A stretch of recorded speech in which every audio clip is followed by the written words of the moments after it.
The Prophet ﷺ one day, as in a hadith that's narrated by Sahih radiallahu ta'ala anhu in al-Bukhari, saw a man that was walking by that was of high status. And the Prophet ﷺ actually asked the companions, he said, what do you say about this person? And they said, this is a person that if he speaks, people listen to him. And if he intercedes on anyone's behalf, his intercession will be accepted.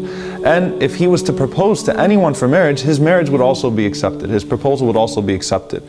And then the Prophet ﷺ saw another man walking by, but this was a person that was of low status and that was from the poor Muslims. And Rasulullah ﷺ said, and what do you all say about this one? And they said, this is a person that if he speaks, no one's going to listen to him. And if he was to intercede on anyone's behalf, no one is going to accept his intercession.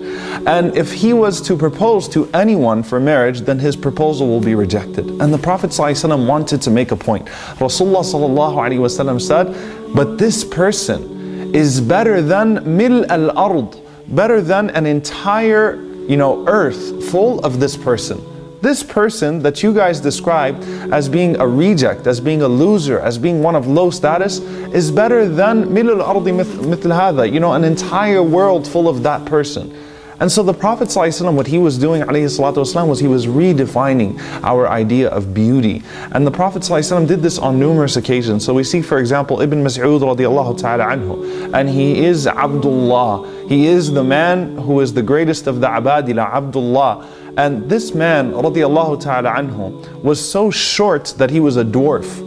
And the Prophet ﷺ one day, when Ibn Mas'ud radiallahu ta'ala anhu was going up into the tree to grab him a siwak from the arak tree, the wind actually blew him into that tree. And the Sahaba laughed because his legs were exposed. So Rasulullah ﷺ said, why are you laughing? They said, Ya Rasulullah, his legs are skinny, they're like two small twigs. And Rasulullah ﷺ says, but you don't understand.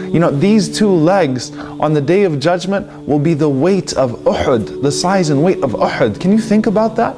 On the mizan, on the scale of good deeds, on the scale of Allah subhanahu wa ta'ala that counts most, these two legs will be the size and the weight of Uhud.